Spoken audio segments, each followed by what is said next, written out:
কৃষ্ণ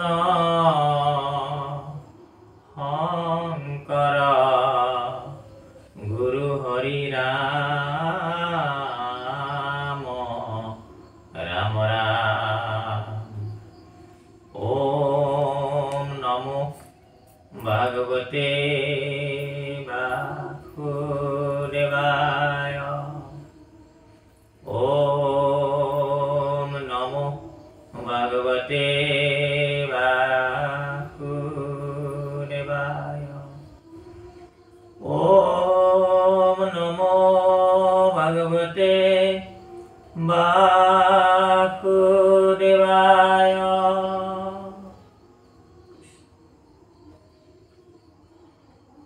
সকল নিগম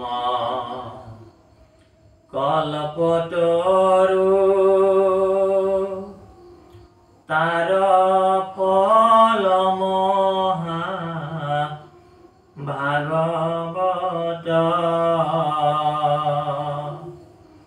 শোকমুখে আখি ভূমিত ভৈল বিদিত। ৰসত চতুৰ যিটো জন কৃষ্ণৰ চৰণে দিয়া মন।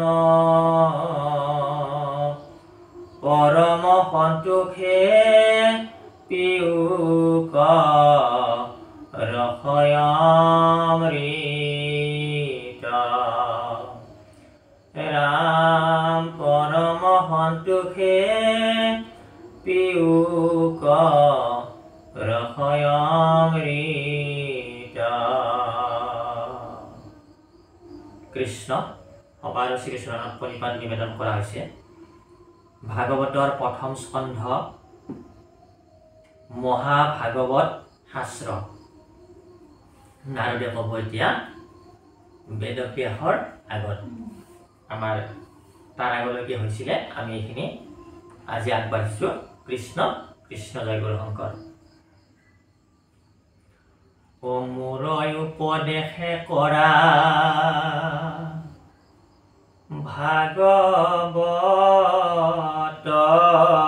শাস্ত্ৰ। প্ৰচাৰক গোবিন্দৰ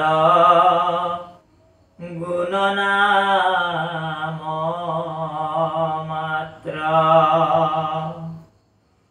শ্ৰৱণ কীৰ্তন মাত্ৰ কৰোক নিশেষ। দূৰ হৌক তোমাৰ মনৰ মহাক্লেশ।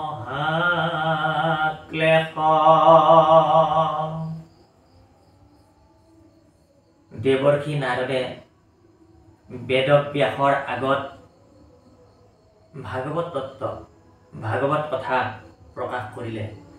যেতিয়ালৈকে আমি আগৰ খণ্ডত পাইছোঁ, দেৱৰ্ষি নাৰদক লগ পোৱা নাছিলে বেদব্যাসে, তেতিয়াই নানান শাস্ত্ৰ ব্যাসে কি কৰিছিলে, লিখিত ৰূপ দিছিলে। আৰু সেই কাৰণেই ব্যাসৰ অশান্তি আহিছিলে মনলৈ, দুখ আহিছিলে মনলৈ, অস্থিৰ এটা পৰিৱেশ সৃষ্টি হৈছিলে বেদব্যাসৰ। বেদব্যাস যেন এটা বাতুল প্ৰায় হৈছিলে। বাতুল মানে পাগল, অতি দুখ মনে, অতি বিষণ্ণ মনে আছিলে। কিন্তু দেৱৰ্ষি নাৰদে আহি বেদব্যাসক ভাগৱত কথা ক'লে। এতিয়া আমাক এইখিনি কথাকে কৈছে। যেতিয়ালৈকে বেদব্যাসে নিজকে ভাবিছে মই জানো, অনেক শাস্ত্ৰ জানো, আৰু অনেক শাস্ত্ৰ মই মানুহৰ আগত প্ৰচাৰ কৰি দিওঁ, আৰু তাকেই কৰিলে ব্যাসে। অনেক শাস্ত্ৰ লিখিলে আৰু মানুহৰ মাজত প্ৰচাৰ কৰি দিলে। কিন্তু তেতিয়ালৈকে তেখেতলোকে অৰ্থাৎ ব্যাসে এক কৃষ্ণত শৰণ লোৱা নাই। এক কৃষ্ণত শৰণ লোৱা নাই।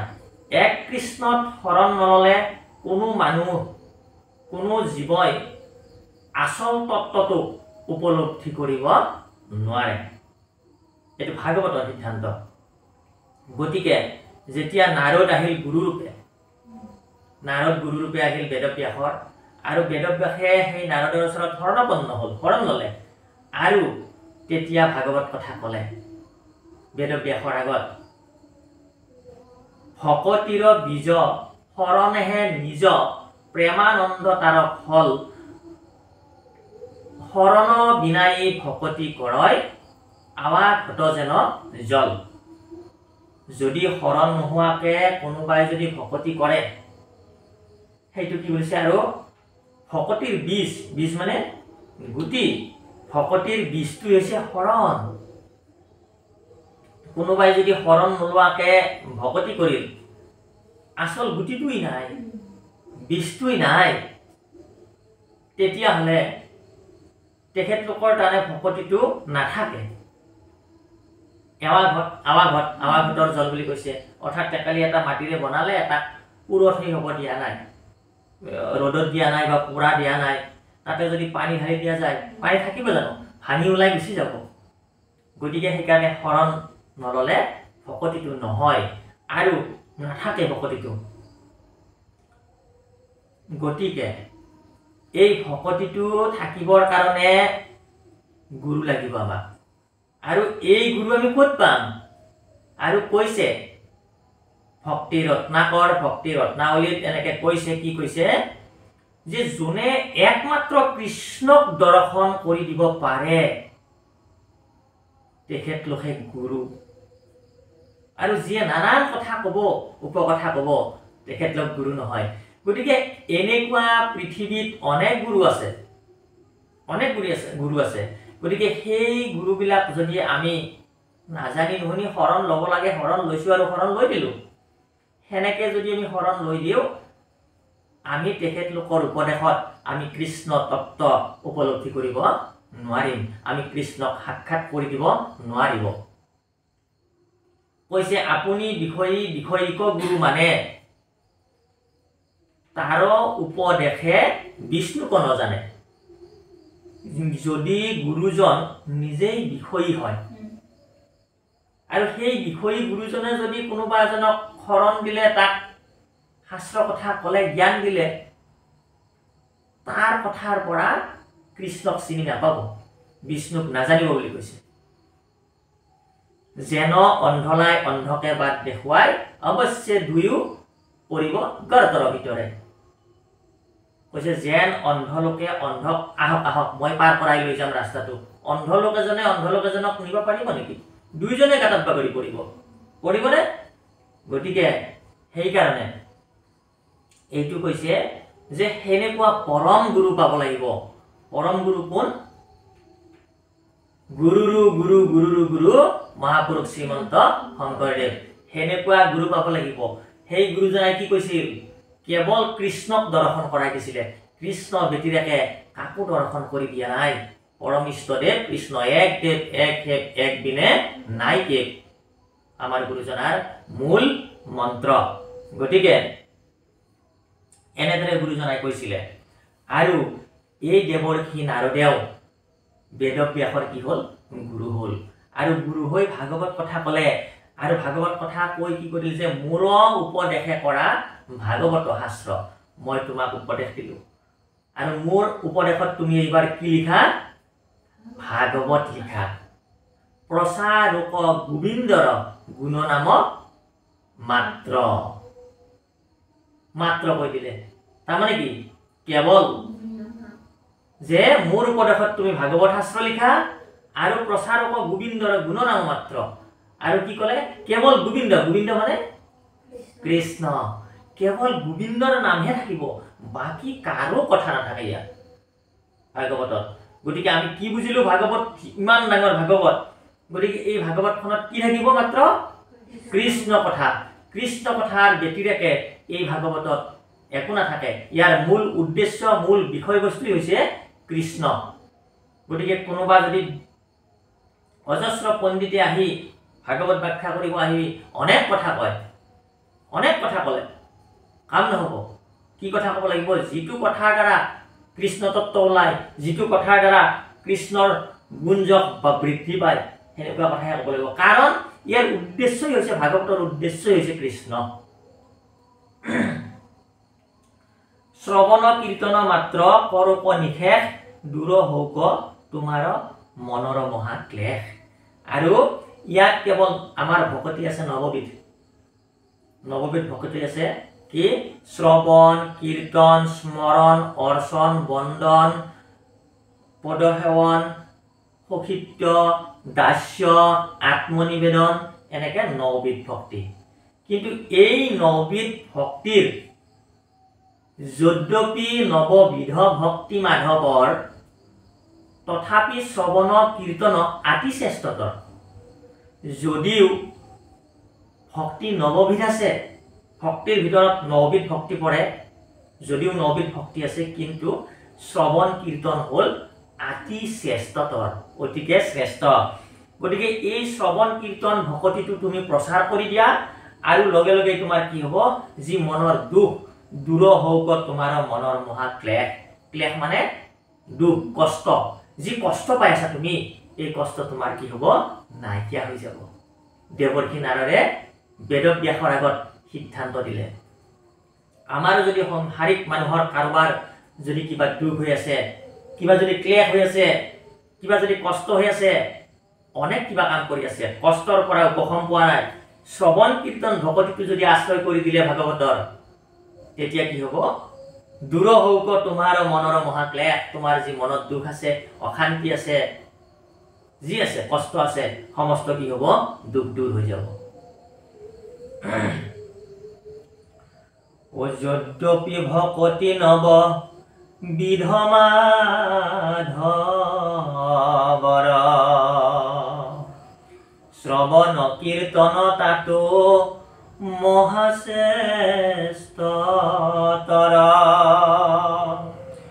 অৰ্চন বন্দন ধ্যান সমস্ততে কৰি যশ কীৰ্তনত আতি তুষ্ট হন্ত হৰি কলে আমি আগতে কোৱা কথাখিনি এইখিনি ইয়াতে আছে নহয় জানো শ্ৰৱণ কীৰ্তন যদ্যপি ভকতি নৱবিধ মাধৱৰ শ্ৰৱণ কীৰ্তন তাতো মহাশ্ৰেষ্ঠতৰ অৰ্চন বন্দন ধ্যান সমস্ততে কৰি যশ কীৰ্তনত আতি তুষ্ট হন্ত হৰি অৰ্চন বন্দন ধ্যান এইবিলাক মানে এইবিলাক ভক্তিতকৈ কি হয় যশ কীৰ্তনত কি হয় ভগৱান শ্ৰীকৃষ্ণ অৰ্থাৎ হৰি আতি তুষ্ট হয় অতিকে তুষ্ট হয় যশ কীৰ্তন মানে এতিয়া মোৰ বিষয়ে কোনোবাই যদি কয় যে বাপ আপুনি আপোনাক বৰ ভাল লাগে দেই আপুনি যি ধুনীয়া ধুনীয়া কথা কৈ আছে এই ভাগৱতৰ ব্যাখ্যাও যিটো আপুনি কয় বা ভাগৱতটো পঢ়ে বৰ সুললিত লাগে বৰ ধুনীয়া লাগে আপোনাৰ এনেকৈ যদি কোনোবাই মোৰ আগত কয় তেতিয়া মই কি হ'ম তেতিয়া তুষ্ট হৈ যাম হয়নে মোৰ বিৰাট ভাল লাগি যাব মই তুষ্ট হৈ যাম হয়নে নাই কথাটো গতিকে ঠিক তেনেদৰে ভগৱান শ্ৰীকৃষ্ণৰ কোনোবাই যদি গুঞ্জক কৰে যদি গুণৰ কথা কয় নাম কীৰ্তন কৰে ভগৱান শ্ৰীকৃষ্ণৰ ভাগৱত পঢ়ে তেতিয়া কি হয় ভগৱান শ্ৰীকৃষ্ণ অতিকে তুষ্ট হয় ভকতে যতে গাৱৈ গুণ নাম ছয় তাহাৰ মালা গান্থিয়া পিন্ধন্ত কৃপাময় হেন জানি ব্যাস ঋষি তুমি সৰ্বজান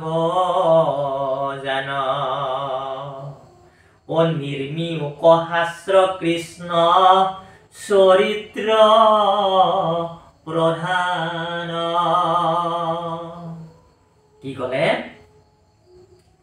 ভকতে যতে গাৱৈ গুণ নাম ছয় ভকতে যিমান ভগৱান শ্ৰীকৃষ্ণৰ গুণনাম সদায় সদায় গাই থাকে হয়নে সেই গুণনামবিলাক কি কৰে ভগৱান শ্ৰীকৃষ্ণই লয় গুণনাম আমি গুণনাম গাই দিলোঁ ওলাই গ'ল নহয় মুখৰ পৰা সেই গুণনাম লয় লৈ কি কৰে ভগৱান শ্ৰীকৃষ্ণই যে মালা পিন্ধি থাকে বহুত কেই প্ৰকাৰৰ মালা পিন্ধি থাকে তাতে গাঁঠি লয় এক প্ৰকাৰৰ মালা ভগৱান শ্ৰীকৃষ্ণই সেই গুণনাম গাঁঠি লয় ভগৱান কৃষ্ণই আৰু ডিঙিত পিন্ধি লয় যদি আমি গাইছোঁ আমি কোৱা কথাখিনি ভগৱান শ্ৰীকৃষ্ণই ডিঙিত পিন্ধি লয়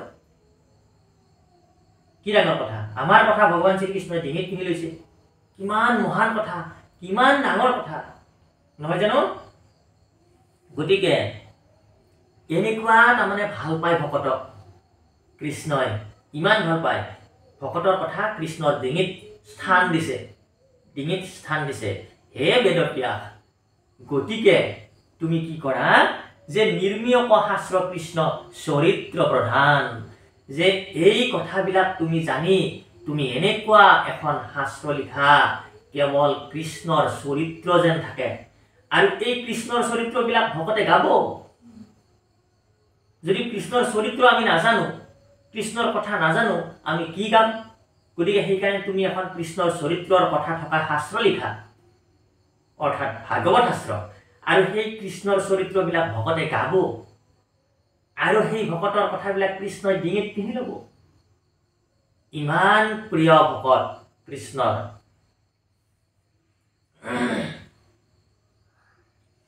ও যিটো বাক্যে নাই নাম কৃষ্ণৰ চৰিত্ৰ উচিষ্ট গৰ্তটো কৰি সিটোয় পবিত্ৰ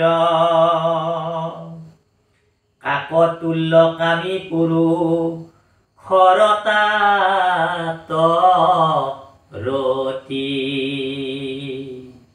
ভকতৰ নাই তাত অভিলাষ মতি কি কলে যিটো বাক্যে নাম নাই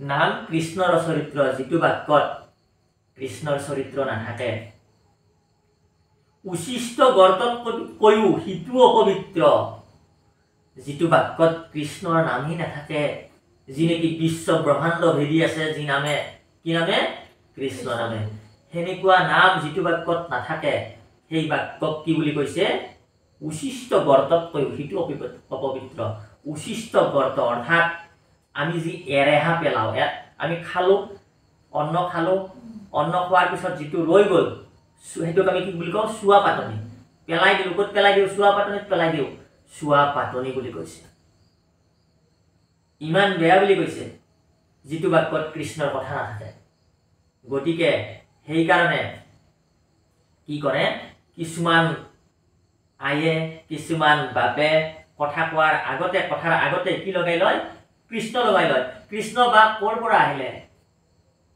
কৃষ্ণ বাপ ভালনে খবৰ আপোনাৰ কথাটো কোৱাৰ আগত কৃষ্ণটো লগাই ল'লে কথা গম পাইছে গতিকে সেইকাৰণে কিছুমান সমাজে কৃষ্ণটো আগতে লগাবই তাৰপিছত কথা আৰম্ভ কৰিব গতিকে গোটেই কথাখিনি কৃষ্ণৰে সাঙুৰ খাই থাকিল গতিকে যিটো বাক্যত কৃষ্ণৰ নাম নাই যিটো বাক্যে নাই নাম কৃষ্ণৰ চৰিত্ৰ উচিষ্ট গৰ্তত কৈ সিটো অপবিত্ৰ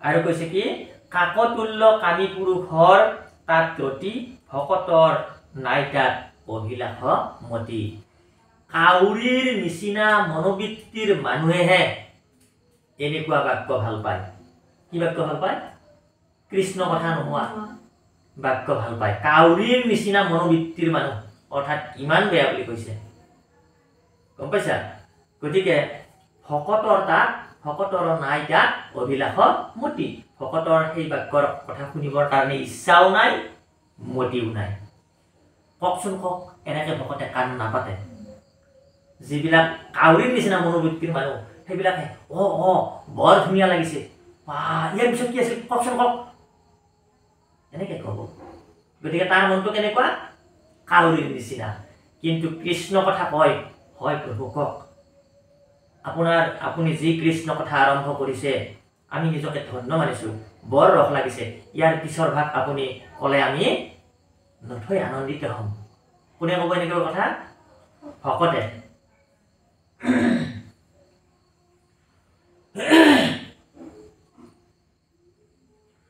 ও যিটো বাক্যে আছই গুণ নাম মাধৱৰ সিটো বাক্যে হৰৈ পাপ জনসমূহৰ ভকতি বিহীন জ্ঞান কৰ্ম হবে ব্যৰ্থ কহিলু স্বৰূপে বেদান তৰতত্ত্ব অৰ্থ যিটো বাক্যে আছই গুণ নাম মাধৱৰ যিটো বাক্যত মাধৱৰ গুণ নাম আছে সেই বাক্যই কি কৰে জনসমূহৰ পাপ নাইকিয়া কৰে হৰৈ বুলি কৈছে সিটো বাক্যে হৰৈ পাপ জনসমূহৰ এই সমাজত থকা পাপ নাইকিয়া কৰি দিব এই লোকসকলৰ মাজত থকা পাপ নাইকিয়া কৰি দিব কি বাক্যই যিটো বাক্যত মাধৱৰ গুণ আছে সেই বাক্যই সমস্ত পাপ হৰণ কৰি দিব ভকতি বিহীন জ্ঞান কৰ্ম হবে ব্যৰ্থ কহিলু স্বৰূপে বেদান্তৰ অৰ্থ তত্ত্ব অৰ্থ যে ভকতি বিহীন জ্ঞান যদি কোনোবাই অৰ্জন কৰিল ভকতি বিহীন জ্ঞান যদি কোনোবাই অৰ্জন কৰিল সেইটো কি বুলি কৈছে হবে ব্যৰ্থ বুলি কৈছে সেইটো হবে ব্যৰ্থ বুলি কৈছে কহিলু স্বৰূপে বেদান্তৰ তত্ত্ব অৰ্থ যে হে বেদব্যাস তোমাক স্বৰূপতে মই কৈ দিলো যে এই কথাটো হৈছে বেদান্তৰ তত্ত্ব অৰ্থ এই কথাটো কোনোবাই স্কুলত এডমিশন ললে ফাৰ্ষ্ট ক্লাছ ফাৰ্ষ্ট ডিভিজন মানে চবতে বহুত কি কৰিলে শিক্ষিত হ'ল জ্ঞান অৰ্জন কৰিলে কিন্তু তেখেতলোকৰ ভকতি নাই কৃষ্ণক চিনি নাপায় কৃষ্ণ কথা নাজানে তেখেতৰ শিক্ষা কি বুলি কৈছে তেখেতৰ জ্ঞান কি বুলি কৈছে আশ্ৰয় ব্যৰ্থ বুলি কৈছে এইটো ব্যৰ্থ বুলি কৈছে ও আবে অনাদৰি জ্ঞান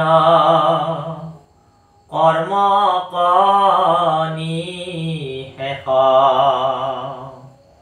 কেৱলে দিউক ভক তিৰয়ো পদেশ ভকতিহে কৰে সংসাৰৰ বন্ধ নাশ ভকতিৰ প্ৰভাৱ শুনি ব্যাস গতিকে কি ক'লে আবে অনাদৰি জ্ঞান কৰ্মক নিষেধ এইবাৰ কিন্তু এইটো যে কৈছে আবে অনাদৰি জ্ঞান এই জ্ঞানটো যে কৈছে এইটো স্কুলৰ শিক্ষাৰ জ্ঞান হোৱা নাই এই জ্ঞানটো যে কৈছে এইটো জ্ঞান মাৰ্গৰ কথা কৈছে যেনেকৈ তিনিটা মাৰ্গ আছে জ্ঞান মাৰ্গ কৰ্ম মাৰ্গ ভকতি মাৰ্গ এই মাৰ্গ তিনিটাৰ পৰা আমি কি ল'ম কিটো গ্ৰহণ কৰিম সেইটো কথা কৈছে আবে অনাদৰি জ্ঞান কৰ্ম নিষেধ যে এতিয়া তুমি কি কৰা জ্ঞান মাৰ্গ আৰু কৰ্ম মাৰ্গ কি কৰা তুমি অনাদৰ কৰা এইটো আশ্ৰয় কৰিব নালাগে জ্ঞান মাৰ্গ মানে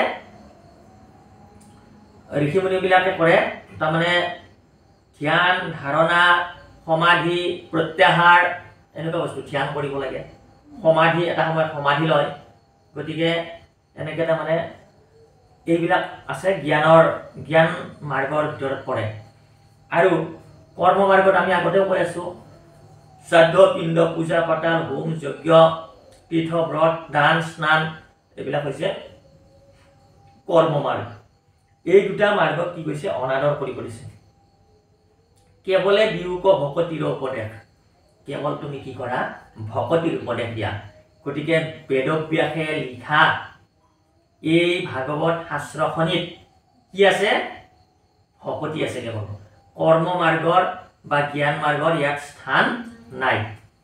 গতিকে ইয়াত যদি এই ভাগৱত যদি কোনোবাই যদি ব্যাখ্যা কৰি তাত যদি কৰ্ম মাৰ্গৰ কথা কয়, যদি কোনোবাই জ্ঞান মাৰ্গৰ কথা কয়, তেতিয়া ভাগৱতৰ বিৰোধিতা কৰিছে, নহয় জানো?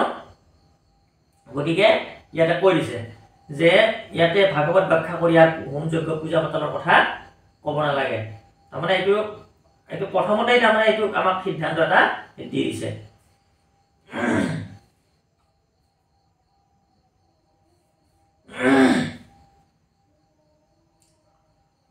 গতিকে ভকতিহি কৰে সংসাৰ বন্ধ নাশ, ভকতিৰ প্ৰভাৱে শুনিও ঋষি ব্যাস। গতিকে ভকতিৰ প্ৰভাৱটো তুমি শুনা। ও স্বধৰ্ম তেজী ভোজৈ কৃষ্ণ সম্প্ৰতি, তাত প্ৰেম পূৰ্ণ যেবে নভৈল ভকতি, ভৈল ভ্ৰষ্ট যদিবা অল্পতে গৈল প্ৰাণ, জানা নাহি তথাপি তাহাৰ কল্যাণ। স্বধৰ্মক তেজী ভোজৈ কৃষ্ণক সম্প্ৰতি, তাত প্ৰেম পূৰ্ণ যেবে নহৈল ভকতি। স্বধৰ্মক ত্যাগ কৰি যদি কৃষ্ণত ভকতি কৰে, ভোজৈ কৃষ্ণক সম্প্ৰতি, যদি কৃষ্ণক ভজে, তাত প্ৰেম পূৰ্ণ যেবে নহৈল ভকতি, তাতো যেতিয়া সম্পূৰ্ণৰূপে প্ৰেমপূৰ্ণ ভকতি নহ'ল, ভৈল ভ্ৰষ্ট যদিবা অল্পতে গৈল প্ৰাণ, যদি তেখেতলোক ভ্ৰষ্ট হৈ গ'ল আৰু অল্পতে প্ৰাণ গ'ল, খুব কম বয়সতে যদি প্ৰাণ ত্যাগ কৰিলে, জানা নাহি তথাপি তাহাৰ অকল্যাণ, তথাপিতো তেখেতলোকৰ অকল্যাণ নহয়, কল্যাণে হ'ব। তাৰমানে যিহেতু তেখেতলোকে ভকতিক আশ্ৰয় কৰি ল'লে, হয়নে? ভকতিক যদি আশ্ৰয় কৰি লয় কোনোবাই, তেখেতলোক যদি অল্পতেও প্ৰাণ এৰি যায়, তেখেতলোকৰ অকল্যাণ নহয়। যদি কোনোবাই ভকতিক আশ্ৰয় নকৰে, তেখেতলোকে যদি 100 বছৰ 120 বছৰো জীয়াই থাকে, তেখেতৰ সেই মনুষ্য জনম কি বুলি কৈছে? নিষ্ফল বুলি কৈছে, বিফল বুলি কৈছে, হয়নে? গতিকে মনুষ্য শৰীৰ পায়া যিটো নৰগণ, নকৰয় সিটো যেবে শ্ৰৱণ কীৰ্তন, বিফলে জনম গৈলা হৈলা সৰ্বনাশ, জীৱন্ততে মৰা সিটো ভাতিৰ নিশ্বাস। গতিকে মনুষ্য শৰীৰ পাই যদি কোনোবাই শ্ৰৱণ কীৰ্তন নকৰিলে, বিফলে জনম গৈলা ভৈলা সৰ্বনাশ, বিফলে জনম গ'ল বুলি কৈছে আৰু সৰ্বনাশ হৈ যোৱা বুলি কৈছে। জীৱন্ততে মৰা সিটো ভাতিৰ নিশ্বাস, সেইটোক জীয়াই জীয়াই মৰা বুলি কৈছে, ভাতিৰ নিশ্বাস বুলি কৈছে। দাও কাটেৰি বনোৱা যিবিলাক কমাৰ থাকে, এনেকে ফুচ ফুচ এনেকে দি তাৰমানে ধোঁহাটো ওলাই দিয়ে, তাৰমানে জুই উঠি যায়, কটাৰীখন গৰম দিয়ে, সেইটোক বুলি কৈছে, নাক নহয়, কেৱল সেইটো বুলি কৈছে, অৰ্থাৎ মৰা। ঊৰ্ধ্ব বাহু কৰি হেৰা কৰো অংগীকাৰ, অধম জাতিটো যদি জন্ম হৈল তাৰ, জ্ঞানীটো কৰ্মীটো কৰি তথাপি অধিক, দেৱৰো বন্দনী সিটো ভকতি ৰসিক। গতিকে নাৰদে কৈছে, ঊৰ্ধ্ব বাহু কৰি হেৰা কৰো অংগীকাৰ, যে মই হাত ওপৰলৈ দাঙি মই প্ৰতিজ্ঞা কৰিলো তোমাৰ আগত। নাৰদে হাত ওপৰলৈ দাঙি বেদব্যাসৰ আগত প্ৰতিজ্ঞাকাৰী কৈছে, যে কি কৈছে? যদি কোনোবা অধম জাতিটো যদি জন্ম পাই গ'ল, সেইজন অৰ্থাৎ ভকতিক যোনে আশ্ৰয় কৰিছে, সেইজন যদি অধম জাতিটো জন্ম পাই গ'ল, কি কৈছে জ্ঞানীটো কৰ্মটো কৰি তথাপি অধিক সেইজন জ্ঞান মাৰ্গক যোনে আশ্ৰয় কৰিছে যোনে কৰ্ম মাৰ্গক আশ্ৰয় কৰিছে এই সেইবিলাকতকৈ তাৰমানে এই অধম জাতিত জন্ম পোৱাজন যিজনে ভকতিক আশ্ৰয় কৰিছে সেইজন অধিক শ্ৰেষ্ঠ বুলি কৈছে তেওঁ জ্ঞানীটো কৰ্মীটো কৰি তথাপি অধিক বুলি কৈছে অধিক শ্ৰেষ্ঠ বুলি কৈছে আৰু দেৱৰো বন্দনী হিতু ভকতি ৰসিক দেৱতাসকলেও সেইজনক কি কৰে বন্দনা কৰে যি নেকি ভকতিত ৰসিক ভক্তি ৰস যিজনে আশ্ৰয় কৰি লৈছে যিজনে ৰসপূৰ্ণ ব্যক্তি সেইজনক দেৱতাসকলেও বন্দনা কৰে ও হেন জানি মহাবুদ্ধি মন্তজিতু জন ভকতিৰ অৰ্থে মাত্ৰ কৰোক যতন কালে কৰ্মে মিলাই বেক বিষয়ৰ সুখ উপদেশী লোক হৌক কৃষ্ণক সন্মুখ গতিকে হেন জানি মহাবুদ্ধি মন্ত যিটোজন যে এই সমস্ত কথা জানি বুজি বুদ্ধিবান যিজন লোক আছে তেওঁলোকে কি কৰিব ভকতিৰ অৰ্থে মাত্ৰ কৰক যতন ভকতিৰ কাৰণেহে কেৱল যত্ন কৰিব বাকী কৰ্ম তাৰ যত্ন নকৰে যে ভকতিৰ কাৰণেহে যত্ন কৰিব উদ্যোগ ল'ব পূজা পাতাল হোম যজ্ঞ এইবিলাক কৰাৰ কাৰণে উদ্যোগ নলয় কি কৰিবৰ কাৰণে উদ্যোগ ল'ব ভাগৱত পাতিবৰ কাৰণে উদ্যোগ ল'ব জ্ঞান যজ্ঞ পাতিবৰ কাৰণে জ্ঞান যজ্ঞ মানে হৈছে ভাগৱত মহাযজ্ঞ ভাগৱত পাঠ ব্যাখ্যা অনুষ্ঠান এনেকুৱা কাৰ্যৰ কাৰণে কি কৰিব তেখেতলোকে যত্ন কৰিব আৰু কৈছে যে কিবা যদি এই পৃথিৱীত উপদেশ দিব লগা কথা আছে উপদেশী লোক হৌক কৃষ্ণক সন্মুখ যি উপদেশৰ ফলত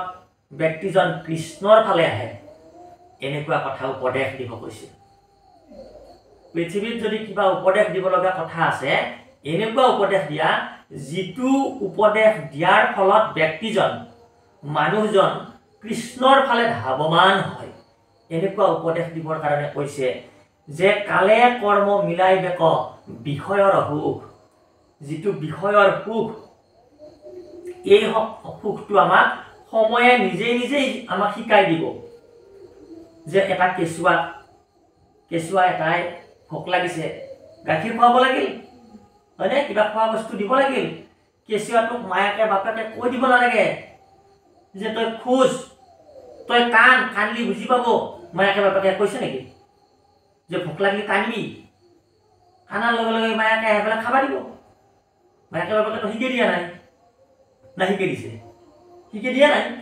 হয়নে নাই কেঁচুৱাটো নিজে জানিছে কান্দি দিম কান্দি দিয়াৰ লগে লগে মায়ে দাউৰি আহি পেলাই খুৱাব হয় না কেঁচুৱাটো নিজে জানিছে হয়নে নাই কথাটো গতিকে সময়ে নিজেই এই বিষয়ৰ সুখবিলাক শিকাই দিব ইয়াৰ কাৰণে কোনেও উপদেশ দিব লগা কথা নাই আমি যে দি এইবিলাক কাম নাই মানুহবিলাকে দিয়ে আমি যদি দিয়া গৈছে আমাৰ দ্বাৰা এইবিলাক কাম নাই নিজে জানে কিন্তু এনেকুৱা এটা উপদেশ দিয়া যিটো উপদেশৰ দ্বাৰা লোকজন কৃষ্ণ ভকতিত আগবাঢ়ি আহে শ্ৰৱণ কীৰ্তনটো আশ্ৰয় কৰে এয়াই হৈছে ভাগৱতৰ সিদ্ধান্ত দেৱৰ্ষি নাৰদৰ সিদ্ধান্ত বেদব্যাসৰ আগত প্ৰকট কৰাইছে গতিকে আমি দোহাই দিম কৃষ্ণ ও হেন জানি মহাবুদ্ধি মন্ত যিটো জন ভকতিৰ অৰ্থে মাত্ৰ কৰোক যতন কালে কৰ্মে মিলাই বেক বিষয়ৰ সুখ দুখ উপদেশী লোক হৌক কৃষ্ণ সন্মুখ হৰি ৰাম ও ৰাম ৰাম ৰাম ৰাম ৰাম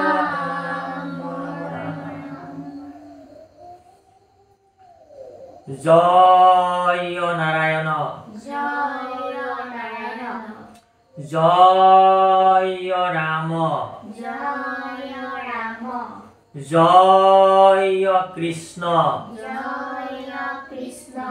জয় জগৎগুৰু শ্ৰীমন্ত শংকৰ শ্ৰীমন্ত শংকৰ হৰি ভকতৰ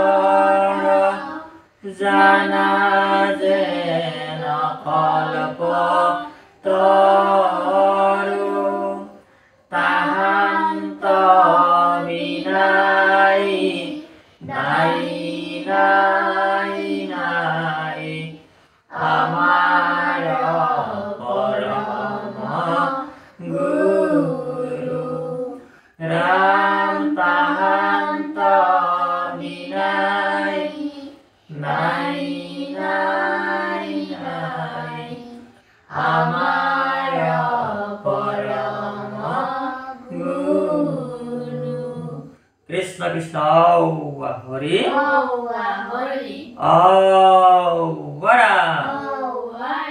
কৃষ্ণ সবাৰ শ্ৰী চৰণত পৰিপাত নিবেদন কৰি আজিৰ পাঠ আমি ইয়াতে বিৰাম দিয়া হৈছে কৃষ্ণ।